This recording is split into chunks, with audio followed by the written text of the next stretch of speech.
কি আমরা এলাম তোমাদের বাড়ি, বাইরে আসো। ফাজলামি করিস না। আমি ক্যামেরাম্যান থেকে বাতিল। আমার ফোন করে যায়, বলে আমি ঘরের বাইরে দাঁড়িয়ে আছি। সবাই জানে, তুই জানিস না। হচ্ছে আমার বিয়ের তত্ত্ব নিয়ে এসেছি। আমি আমার নিজের থেকে বেশি বিশ্বাস করতাম ওকে। আজ বিকেলে আমার বন্ধুরা হঠাৎ করে আমায় ফোন করে জানায় ওরা নাকি আমার বাড়ির বাইরে দাঁড়িয়ে আছে। কি বলছিস আরে বল। বলছি আমার বাড়ির বাইরে আসবে। ওদের মুখে এই কথাটা শুনে আমি পুরো অবাক। কেন? আমরা এলাম তোমাদের বাড়ি। কি আমরা এলাম তোমাদের বাড়ি। দেখ আং করবি না, সত্যি কথা বল। আমি এখনই বলছি তুই ঘরে এলাম, কই কিছু দেখতে পেলাম না, নাটক করছি না। দেখতে পেলে আবার এখন এসে দেখবে তো যে আসছি কি আসেনি। বাইরে প্রচুর মেয়ে গেছে। এখন বাইরে আসো না মিথ্যা কথা বলবো কেন, বাইরে এসে দেখো। তুই একা এসছিস নাকি এসছে? আরো এসছে সব, বাইরে আসো। ফাজলামি করিস না।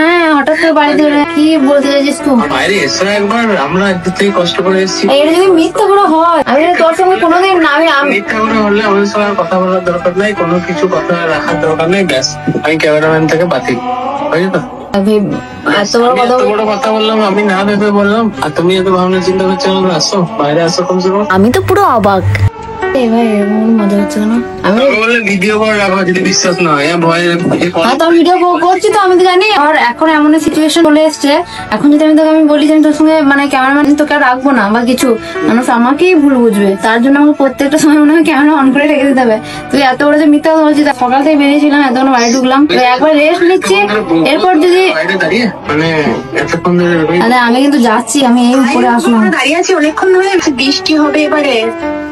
এই ভাই এটা কি সিরিয়াস সিস্টেম নাকি? হ্যালো, বুঝতে শুনতে পেলে তো? হ্যালো, ঠিক আছে আমি যাচ্ছি, আর যদি না হয় খুব খারাপ হয়ে যাবে। না হলে আমি ব্লক করে দেবো সবাই গিয়ে বলি। হ্যাঁ বেশ।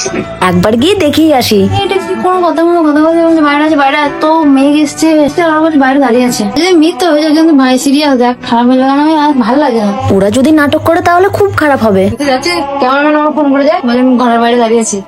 বলছে ঘরের বাইরে দাঁড়িয়ে আমিও তো সেটাই ভাবছি যে পানি হচ্ছে। ভিজে যাবে নাকি, ওরা নাটক করছে, খালি নাটক। আর যাই হোক, অত বৃষ্টির মধ্যে আসা সম্ভব বলে মনে হয় না। আমি জানতাম না দরজা খুলে বাইরে আসতেই দেখি কেউ নেই। এটা দেখে আমার অনেক বেশি রাগ হচ্ছিল, কিন্তু তারপরেই যা হলো। আজকের পর থেকে কথা থাকছি। আমরা আসছি মা, ভালো আছো? তোরা সত্যি সত্যি আসবি আমি ভাবতে পারিনি। ও আসছিল ভাই আমাদের সাথে আছে, ওদেরকে দিয়ে ঘরটা সাজানো জানতে সবাই জানে, তুই জানিস না। আজকে আমার ওয়ান পিসিও জানে, পিসিকে জিজ্ঞেস কর, পিসিও জানে, সবাই না মানে আমার সঙ্গে এত বড় প্র্যাঙ্ক হয়ে গিয়া না। সবাই মিলে যে আমার সঙ্গে এত বড় প্র্যাঙ্ক করবে আমি কখনোই ভাবিনি। এতদিন ওয়ান মিনিট আমাকে থাকবে। বৃষ্টি হচ্ছিল কদিন ধরে, আমাদের বিয়ে বাড়ি ছিল, ওর ভাইয়ের বিয়ে ছিল।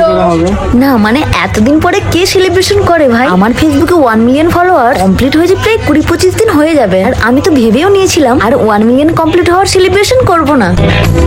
এমন লাগে আসছি মনে হচ্ছে আমার বিয়ের তত্ত্ব নিয়ে এসেছি। সত্যি আমার ওটাই মনে হচ্ছে। এ আমার বোন হয়ে কি করে এরকম করে? ঠিক আছে না, আমার কাকার মেয়ে, ঠিক আছে আমার ও নিজের মায়ের পেটে ভাই।